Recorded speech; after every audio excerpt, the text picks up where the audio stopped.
காலை வேளையிலும் தேவன் நம் மத்தியிலே எழுந்தருளி இருக்கிறதுக்காய் நான் தேவனை ஸ்தோத்திரிக்கிறேன்.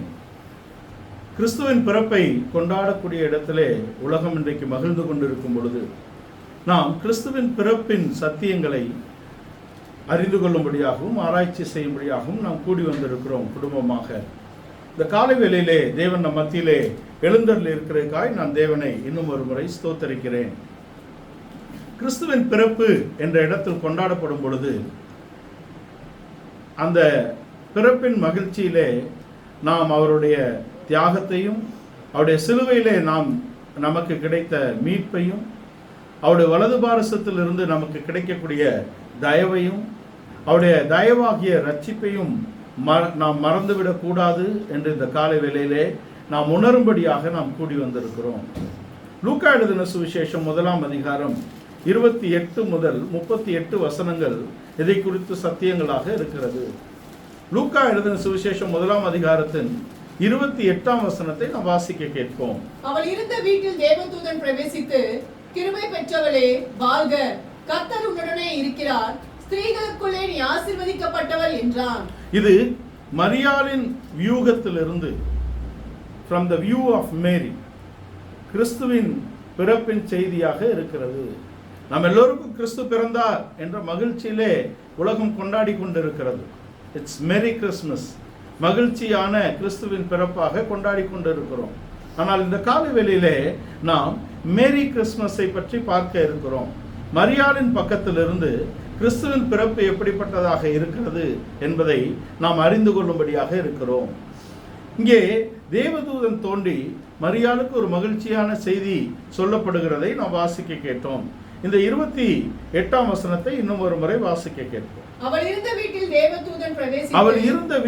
தேவதூதன் பிரவேசித்து, கிருபை பெற்றவளே வாழ்க, கிருபை பெற்றவளே வாழ்க, கர்த்தர் உன்னுடனே இருக்கிறார், கர்த்தர் உன்னுடனே இருக்கிறார், ஸ்திரீகளுக்குள்ளே நீ ஆசீர்வதிக்கப்பட்டவள் என்றான். ஸ்திரீகளுக்குள்ளே நீ ஆசீர்வதிக்கப்பட்டவள் என்று அங்கு சொல்ல கேட்கிறோம். நீ கிருபை பெற்றவள் என்ற வார்த்தை இங்கு முக்கியப்படுத்தப்படுகிறது. தேவனுடைய கிருபை, தேவனுடைய தயவு, தேவனுடைய இரக்கம் என்பவைகள் எப்படிப்பட்டவைகள் என்பதை நாம் தெரிந்து கொள்ள வேண்டும். கிறிஸ்துவின் பிறப்பிலே இங்கே மரியாளுக்கு ஒரு கிருபை கிடைத்திருக்கிறது. கிருபை பெற்றவளே வாழ்க.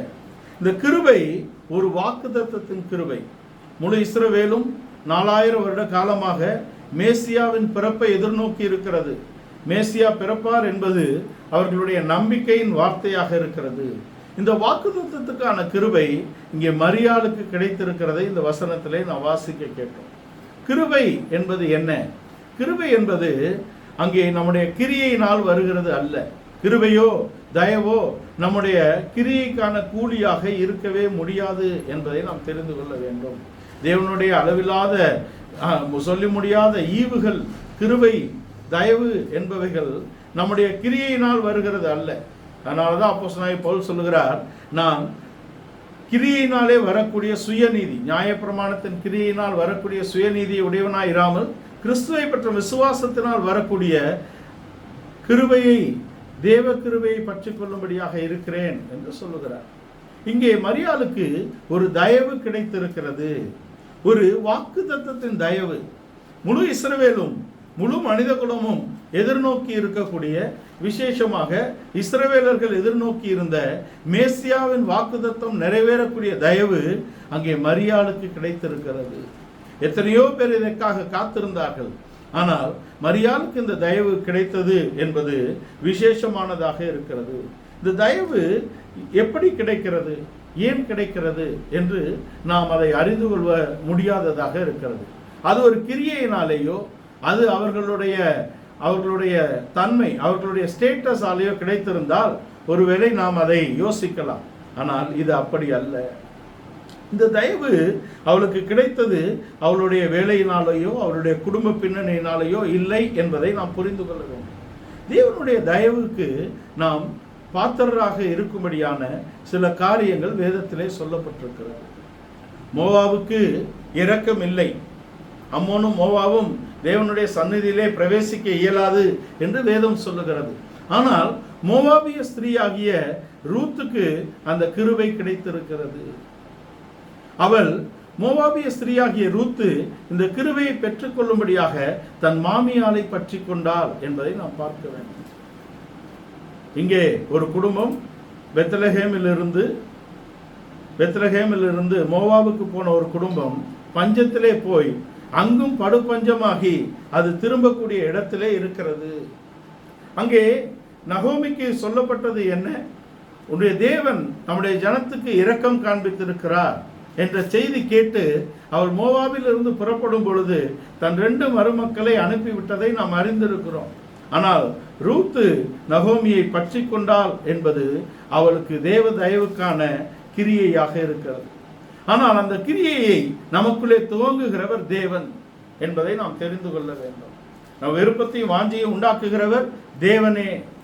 ரோமர் 9:16 விரும்புகிறவனாலும் அல்ல, ஓடுகிறவனாலும் அல்ல, இறங்குகிற தேவனாலேயாம். அவருடைய இரக்கம் இருக்க வேண்டும். நம்முடைய ஜீவியத்திலே கிறிஸ்துவின் மேன்மையான ஆசீர்வாதங்களை நாம் பெற்றுக்கொள்ள வேண்டும் என்றால், அவருடைய கிருபைக்கு பாத்திரவான்களாக நாம் இருக்க வேண்டும் என்றால், நாம் தேவ விருப்பத்தை செய்யக்கூடிய ஒரு விருப்பம் நமக்குள்ளே வேண்டும். ஆனால் அந்த விருப்பத்துக்கு நம்மை பாத்திரராக்குகிறது தேவனாகவே இருக்கிறார். ரூத்துக்கு இந்த மனப்பக்குவத்தை தேவன் சிருஷ்டித்திருந்தார் என்பதுதான் ரூத்து தன் சகோதரியை போல தன் மாமியாரை விட்டு போகாதபடிக்கு அந்த நகோமியை பற்றி கொண்டதாக இருக்கிறது. நகோமி இப்பொழுது வெறும் கையாக இருக்கிறார். வெறுமையாக்கப்பட்ட இந்த நகோமியோடு இருப்பதினால் ஒரு மிகப்பெரிய ஆசீர்வாதம் கிடைக்கும் என்ற வெளிச்சம் ரூத்துக்கு எங்கிருந்து வந்திருக்கும்? ஏனென்றால் இஸ்ரவேலின் தேவனை குறித்த அறிவை அவள் பெற்றுக்கொள்ளும்படியான தயவு அவளுக்கு கொடுக்கப்பட்டிருக்கிறது. நாம் பிரிந்து போகிறதை குறித்து பேச வேண்டாம். மரணமே அல்லாமல் வேறொன்றும் நம்மை பிரிக்க கூடாது. நீர் போகும் இடத்துக்கு வருவேன்.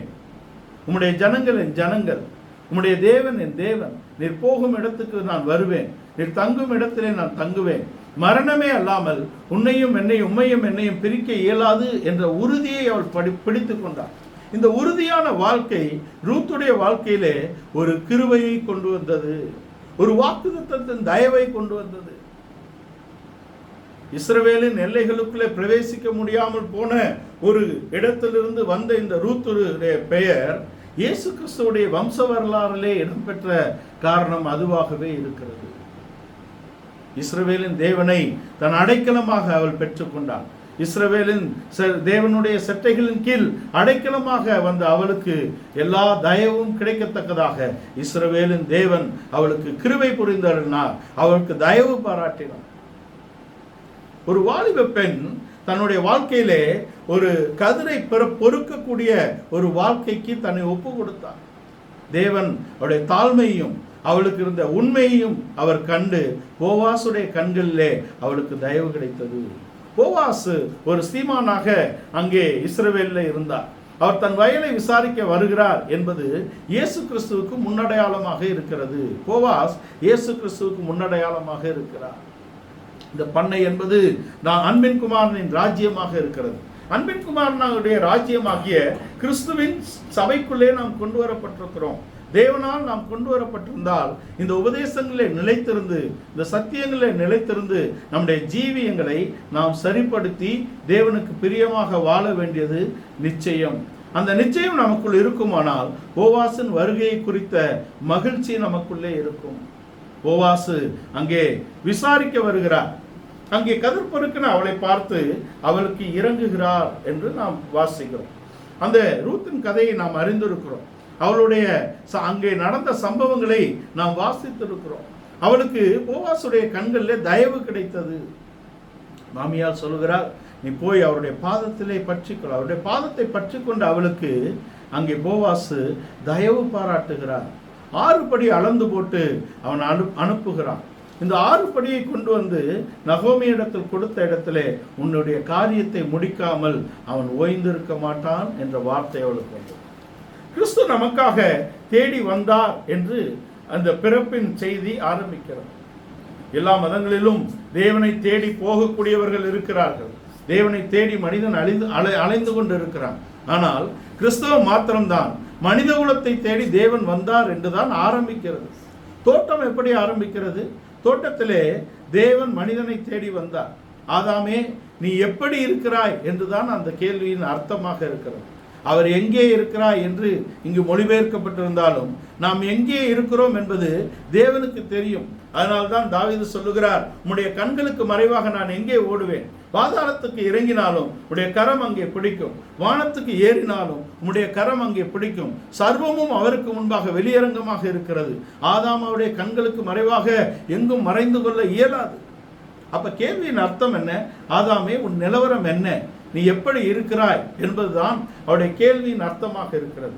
தோட்டம் தொடங்கி இன்று வரைக்கும் தேவன் நம்மை தேடி வந்தார் என்பதுதான் இந்த சத்தியமாக இருக்கிறது. கிறிஸ்து நம்மை தேடி வந்திருக்கிறார். அவர் சர்வத்தையும் உடைய தேவன், சர்வ வல்லமையுள்ள தேவன். அவர் தம்மை வெறுமையாக்கினார் என்று பிலிப்பியர் நிருபக்காரர் எழுதுகிறார். பிலிப்பியருக்கு எழுதிய நிருபம் 2ஆம் அதிகாரம் 5, 6, 7, 8 வசனங்களிலே கிறிஸ்துவின் சிந்தை உங்களிலும் இருக்க கடவுது என்று சொல்லி, கிறிஸ்து சகலத்தையும் துறந்து அவர் வெறுமையாக்கி அவர் எப்படி வந்தார் என்று வரிசைப்படுத்துகிறார். தேவனுக்கு சமமாக இருக்கிறதை அவர் கொள்ளையாடின பொருளாக எடுக்கவில்லை. அவர் தம்மை தாமே தாழ்த்தி வெறுமையாக்கி மனுஷர் ரூபம், அடிமை ரூபம், மனுஷர் சாயலானார். அடிமையின் ரூபமும் மனுஷ சாயலும் எடுத்து சர்வ வல்லமையுள்ள தேவன் நமக்காக தம்மை வெறுமையாக்கி வந்திருக்கிறார். ஒரு மலையாள பாட்டுக்காரர் சொல்லுகிறார், தாதண்ட மடியும் தெய்வ சிம்மாசனமும் தூதன்மாருடைய சிஸ்ஸமுஷையும் அவர் துறந்து வந்திருக்கிறார். தாதண்ட மடி, பிதாவின் மடியிலே செல்லப்பிள்ளையாக இருந்தவர். தெய்வ சிங்காசனத்தை அவர் துறந்திருக்கிறார். தூதன்மாருடைய ஊழியம் அவருக்கு இருக்கிறது. இது எல்லாவற்றையும் துறந்துதான் அவர் நமக்காக வந்திருக்கிறார் என்பதை நாம் தெரிந்து கொள்ள வேண்டும். அவர் தாழ்த்தினார். அவர் தேவன் எனப்படக்கூடியவர், சர்வ வல்லமை உள்ள தேவன் நமக்காக தம்மை வெறுமையாக்கி அடிமையின் ரூபம், மனுஷ சாயல் ஆனார். அவர் கீழ்ப்படிந்து தம்மை தாழ்த்தினார், மரண பரியந்தம் தாழ்த்தினார் என்பதை அவருடைய பிறப்பிலே நாம் நினைவு கூறும்படியாக இருக்கிறோம் என்பதை நாம் தெரிந்து கொள்வோம். இந்த தாழ்மையை நாம் தரித்து கொண்டவர்களாக இருந்தால்தான், நாம் தெய்வீக தன்மையை தரித்து கொண்டவர்களாக இருந்தால்தான் இந்த இரக்கத்தையும் கிருபையும் நாம் பெற்றுக்கொள்ள வேண்டும். இந்த வாக்குத்தத்தத்தின் தயவு ரூத்துக்கு கிடைத்தது மாத்திரமல்ல, இப்படியே ஒரு வாக்குத்தத்தத்தின் தயவு அங்கே எஸ்தருக்கும் கிடைத்திருக்கிறது என்பதை நாம் நினைவு கூற வேண்டும். தாயும் தகப்பனும் இழந்த இடத்திலே, சிறிய தகப்பன் அவளை வளர்க்கக்கூடிய இடத்திலே அவள் பிடித்து அரண்மனைக்கு கொண்டு போகப்படுகிறார். 120 தேசங்களிலும் இருந்த எல்லோரும் அங்கே கொண்டு வரப்பட்டாலும் கூட ராஜாவுடைய கண்களிலே அவளுக்கு தயவு கிடைக்கும்படியான தன்மையிலே அவள் வளர்க்கப்பட்டிருக்கிறார். கொடுக்கப்பட்டதை அல்லாமல் வேறொன்றையும் அதிகமாக அவள் கேட்டு வாங்கவில்லை. அங்கே விசாரிப்புக்காரர்களுடைய கண்களிலே அவளுக்கு தயவு கிடைத்தது மாத்திரமல்ல, ராஜாவின் கண்களிலும் தயவு கிடைத்தது. நமக்கு தயவு கிடைத்தது மாத்திரமல்ல, நமக்கு தயவும், நமக்கு உயர்வும், நமக்கு சௌக்கியமும் ஏன் கிடைக்கிறது என்பதை நாம் உணர வேண்டும் என்பது எஸ்தருடைய வாழ்க்கையாக இருக்கிறது. எஸ்தருக்கு தயவு, எஸ்தருக்கு ஒரு கிருபை அங்கே ஏன் கொடுக்கப்பட்டிருக்கிறது?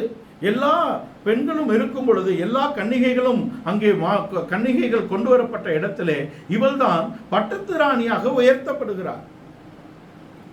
அங்கே தாய் தகப்பன் அற்று தன்னுடைய சிறிய தகப்பனால் வளர்க்கப்பட்ட இடத்திலே இவள் பிடித்து கொண்டு வரப்பட்ட இடத்தில் இவள் உயர்த்தப்பட்டதின் நோக்கம் என்ன என்று ஒரு நாள் அங்கே சொல்லப்படுகிறது.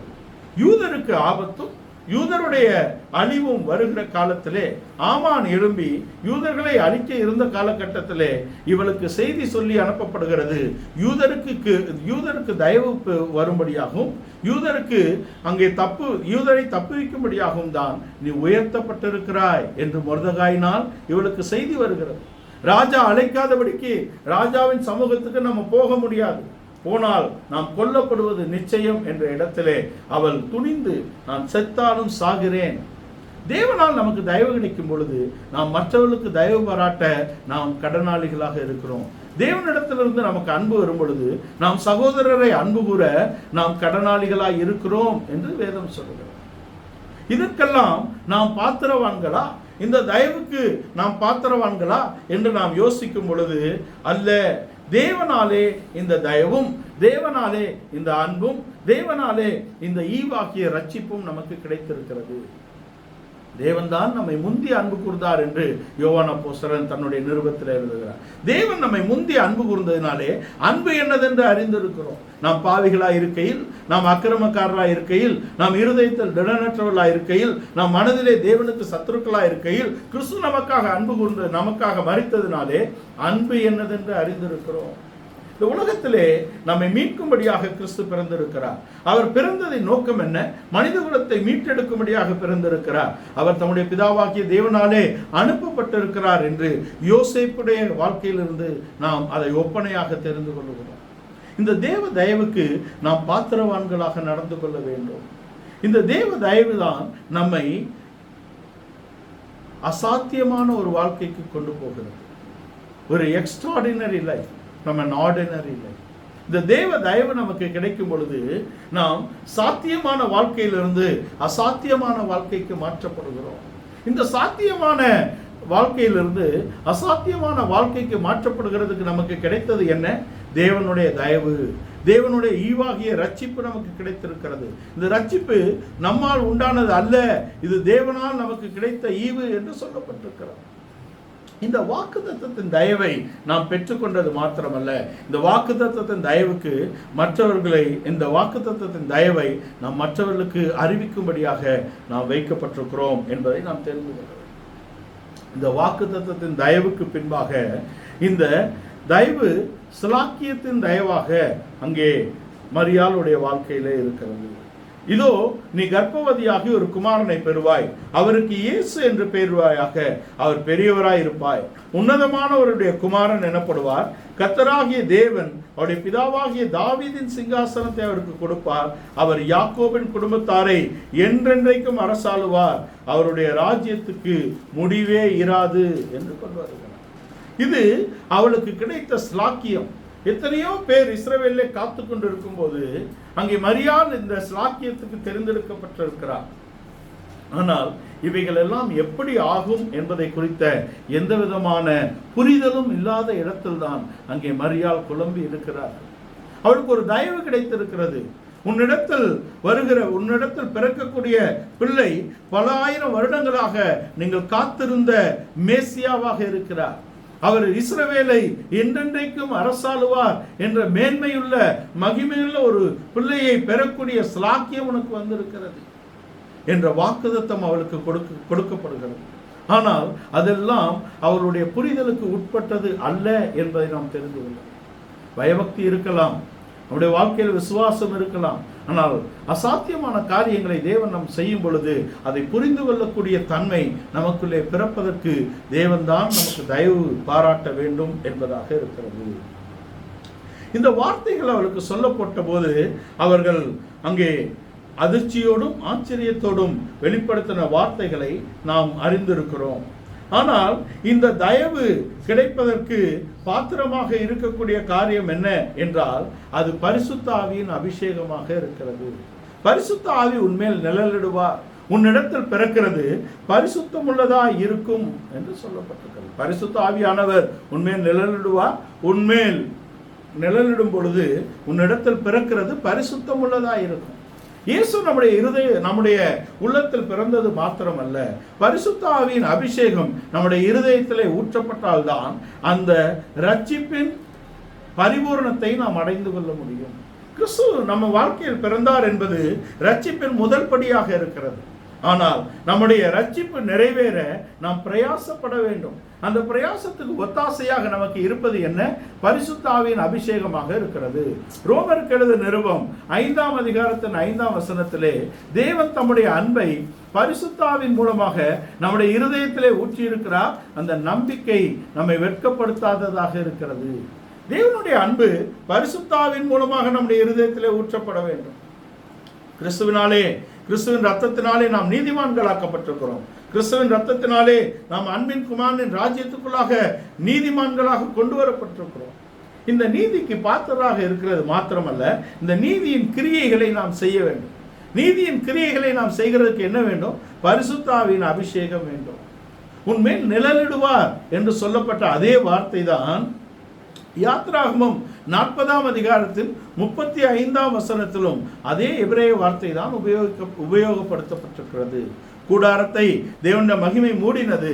மோசே உள்ளே பிரவேசிக்க இயலாத அளவுக்கு அது மூடினதாக இருக்கிறது என்பது தேவ மகிமை. அந்த தேவ மகிமை தான் இங்கே மரியாளின் மேலும் நிழலாடக்கூடிய இடத்தில் இருந்தது. அதில் தான் இயேசு பிறந்தார் என்பதை நாம் தெரிந்து கொள்ளலாம். எழுத்தின்படி இயேசுவின் பிறப்பை கொண்டாடுகிறது அல்ல, ஆவிக்குரிய ரீதியிலே அவருடைய பிறப்பையும் அவருடைய மரணத்தையும் அவரால் நமக்கு கிடைத்த ரட்சிப்பின் மேன்மையும் அவருடைய வலது பாரசத்தின் ஆசீர்வாதங்களையும் நினைவு கூறும்படியாக இந்த நாள் நமக்கு இருக்கிறது என்பதை நாம் தெரிந்து கொள்ள வேண்டும். இது கிரியையினால் உண்டானது அல்ல.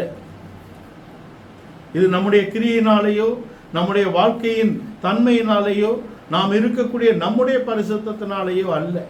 நம்முடைய பரிசுத்தம் என்பது அது தேவனுக்கு முன்பாக ஒன்றும் இல்லை என்பதை நாம் தெரிந்து கொள்ள வேண்டும். நம்முடைய நீதி, சுயநீதி என்பது அது தேவனுக்கு முன்பாக அழுக்கான கந்தையாக இருக்கிறது என்பதை நாம் புரிந்து கொள்ள வேண்டும். நமக்கு தேவன் தயவு பாராட்டி இருக்கிறார். எத்தனையோ பேர் இருக்கும் பொழுது தேவன் நம்மை முன்குறித்திருக்கிறார். நம்முடைய முன்குறித்தல் எப்படி இருக்கிறது? எப்படி மரியாதை அவர் முன்குறித்தார் என்பது உலக தோற்றத்துக்கு முன்பாக இருக்கிறதோ அதே போலவே நம் ஒவ்வொருவருடைய ரட்சிப்பும் உலக தோற்றத்துக்கு முன்பாக முன்குறிக்கப்பட்டதாக இருக்கிறது என்பதை நாம் தெரிந்து கொள்ள வேண்டும். எபேசிய நிருபக்காரர் அதன் 1 அதிகாரத்தின் 4ஆம் வசனத்தில் சொல்லுகிறார், உலக தோற்றத்துக்கு முன்பாக தேவன் நம்மை கிறிஸ்து இயேசுவுக்குள் அன்பில் பரிசுத்தரும் குற்றமற்றவர்களுமாய் தெரிந்து கொண்டிருக்கிறார். நாம் அன்பில் பரிசுத்தரும் குற்றமற்றவருமாக இயேசு கிறிஸ்துவுக்குள் தேர்ந்தெடுக்கப்பட்டிருக்கிறோம். நாம் ஒவ்வொருவரும் தேவனால் முன்குறிக்கப்பட்ட தேவனுடைய ஜனங்களாக இருக்கிறோம். அவருடைய தயவினாலே நாம் நிலை பெற்றிருக்கிறோம். அவர்களுடைய தயவினாலே, அவருடைய ஈவினாலே நாம் ரட்சிப்பை பெற்றிருக்கிறோம். நமக்கு ஒரு கிருபையும் அளிக்கப்பட்டிருக்கிறது. இந்த கிருபை என்ற வார்த்தை முதலாவது நோவாவுடைய வாழ்க்கையில் தான் காணப்படுகிறது. நோவாவுக்கோ தேவனுடைய கண்களில் கிருபை கிடைத்தது என்று எழுதப்பட்டிருக்கிறது. ஆனால் உண்மையிலேயே நோவா தேவனிடத்தில் கிருபையை கண்டடைந்தான். கிருபை என்பது நாம் தேவனை அறிந்து கொள்வதற்காக கொடுக்கப்படுகிறதாக இருக்கிறது. மோசே கேட்கிறார், உம்மிடத்தில் எனக்கு கிருபை கிடைக்குமானால் நான் உம்மை காண வேண்டும். கிருபையை 2 விதமாக உபயோகப்படுத்தலாம். கிறிஸ்துவினாலே நாம் ரட்சிப்பை கிருபையாக பெற்றுக்கொள்ளுகிறோம், ஈவாக பெற்றுக்கொள்ளுகிறோம். அங்கே கிருபையை பெற்றுக்கொண்ட நோவா தன் குடும்பத்தை ரட்சிக்கும்படியாக ஒரு பேழையை உண்டு பண்ணினான். கிருபையை பெற்றுக்கொண்ட மோசே இஸ்ரவேலை பஸ்காவிலே விடுதலையாக்கினார். பஸ்காவை ஆசரித்து இஸ்ரவேலை விடுதலையாக்கக்கூடிய இடத்திலே இருந்தார். இப்படி விடுதலையாக்கப்பட்டவர்கள் மோசேயினிடத்தில் ஒரு தயவையும் ஒரு கிருபையும் கேட்டார்கள். உடைய கண்களில் எங்களுக்கு கிருபை கிடைக்குமானால் நாங்கள் யோர்தானுக்கு முன்பாகவே எங்கள் சுதந்திரத்தை பெற்றுக்கொள்கிறோம் என்று 2.5 கோத்திரத்தார் கேட்டார். அப்படி நாம் இருக்கக்கூடாது. அது அவர்களுக்கு அருளப்பட்டாலும் கூட அவர்களுடைய வாழ்க்கையின் ஆவிக்குரிய தன்மைகள் குறைவானதாகவே காணப்பட்டது என்பதை நாம் வரலாற்று ரீதியாகவும் வேதத்தின் தன்மையிலும் நாம் பார்த்து கொள்ளலாம். நாம் தேவனிடத்தில் கிட்டி சேரும்படியாக, நாம் தேவனை அறிந்து கொள்ளும்படியாக, நாம் இன்னும் தேவனை சார்ந்து கொள்ளும்படியாக தான் இந்த கிருபை நமக்கு அளிக்கப்படுகிறது. இந்த மரியாளுக்கு கிடைத்தது போல நம்முடைய வாழ்க்கையிலே ஒரு கிருபை கிடைத்திருக்கிறது. அது வாக்குத்தத்தத்தின் கிருபை. வாக்குத்தத்தம் பண்ணப்பட்ட கிறிஸ்துவின் ரட்சிப்பை பெற்றுக்கொண்டது மாத்திரமல்ல, வாக்குத்தத்தமாகிய பரிசுத்த ஆவியை நாம் பெற்றுக்கொள்ள வேண்டியது மிகவும் நிச்சயமாக இருக்கிறது. பரிசுத்த ஆவியானவர் உன்மேல் நிழலிடுவார். உன்னிடத்தில் பிறக்கிறது பரிசுத்தம் உள்ளதாய் இருக்கும் என்று சொல்லப்பட்டார். இந்த மரியாதை தேவ தயவினாலே, தேவன் தம்முடைய கிருபையினாலே அங்கே பெந்தேகோஸ்தே நாள் வரைக்கும் ஜெயமாக நடத்தினார் என்பது நாம் யோசிக்க வேண்டிய சத்தியமாக இருக்கிறது. நம்முடைய ரட்சிப்பு நிறைவேற நாம் பிரயாசப்பட வேண்டும். பாவ மன்னிப்பாகிய ரட்சிப்பை பெற்றுக்கொண்ட நாம் ஞானஸ்தானத்தின் உடன்படிக்கையின் ரட்சிப்புக்குள்ளாக நாம் வர வேண்டும். ஞானஸ்தானத்தின் உடன்படிக்கையின் ரட்சிப்புக்குள்ளாக வரக்கூடிய நாம் பரிசுத்த ஆவியின் அபிஷேகத்தின் நிறைவை நாம் பெற்றுக்கொள்ள வேண்டும். பரிசுத்த ஆவியின் அங்கே அபிஷேகத்தின் நிச்சயத்தை நாம் பெற்றுக்கொள்ளும் பொழுதுதான் பரிசுத்த ஆவியினால் நாம் நடத்தப்படுகிறோம் என்பது ரட்சிக்கப்பட்டவனுக்கும் ரட்சிக்கப்படாதவனுக்குமான வாழ்வியல் வித்தியாசத்தை காண்பிக்கக்கூடிய இடத்தில் நம்முடைய ஜீவியம் மாற வேண்டும் என்பது பரிசுத்த ஆவியின் அபிஷேகத்தினால் நடக்கிறது என்பதை நாம் தெரிந்து கொள்கிறோம் இல்லையா? ரட்சிக்கப்படாதவனுக்கும் ரட்சிக்கப்பட்டவனுக்கும் பேச்சிலும் நடக்கையிலும் ஜீவியத்திலும் எப்படி மாற்றம் வருகிறது? நமக்கே ஆச்சரியமாகவும் அற்புதமாகவும் மாற்றக்கூடிய இடத்திலே பரிசுத்த ஆவியானவர் நமக்குள்ளே கிரியை செய்யக்கூடிய இடத்தில் இருக்கிறார். இதுதான் பரிசுத்த ஆவியின் அபிஷேகத்தின் நிறைவாக இருக்கிறது. இயேசுவானவர் 30 வருடம் அவர் தன்னுடைய தாய்க்கும் தகப்பனுக்கும் கீழ்ப்படிந்து நியாயப்பிரமாணம் எல்லாவற்றையும் நிறைவேற்றினார்.